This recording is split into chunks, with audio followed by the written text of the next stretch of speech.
PMC Wagner forces were ambushed in Mali by separatist forces backed by Ukrainian special forces.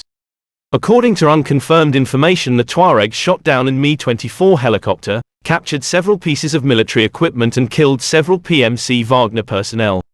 Russian losses are reported to be 20 to 50 personnel. Vladimir Putin threatens the West. Once again, Vladimir Putin has threatened NATO and Western countries with nuclear escalation if the United States deployed nuclear-capable missiles to Germany. The dictator of the Russian Federation commented that if the US were to deploy such long-range nuclear strike capabilities to Germany, then Russia would be free from a moratorium on nuclear proliferation. Russia has already deployed its nuclear arsenal to states such as Belarus and is aiding North Korea in nuclear weapons research, which highlights the hypocrisy in any statement given by the Russian dictator. Such statements are intended to gaslight and raise fear among a weakening Western alliance. Ukrainian drone strikes target Engels airfield inside the Russian Federation. The Engels airfield in Saratov Oblast, the Dyagilevo airfield in Ryazan Oblast and the Olenia military airfield in Murmansk Oblast were attacked. Additionally, as a result of kamikaze drone attacks, an oil refinery in Ryazan was struck. Explosions at the Engels airfield, where Russian strategic aircraft are based, occurred around 8 o'clock.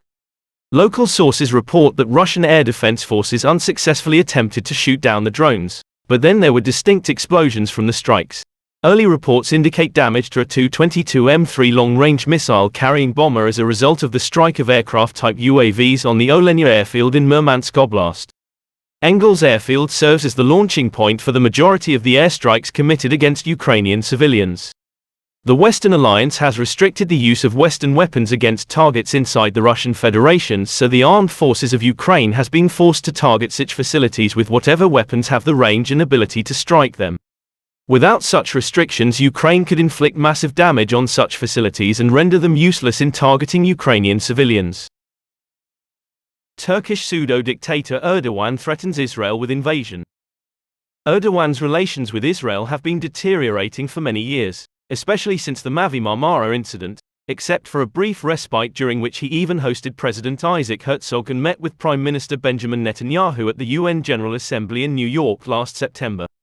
Since the terrorist attack by Hamas on Israel on October 7, the Turkish leader has become increasingly vocal in his criticisms of Israel and has now escalated his rhetoric to the point of threatening military action.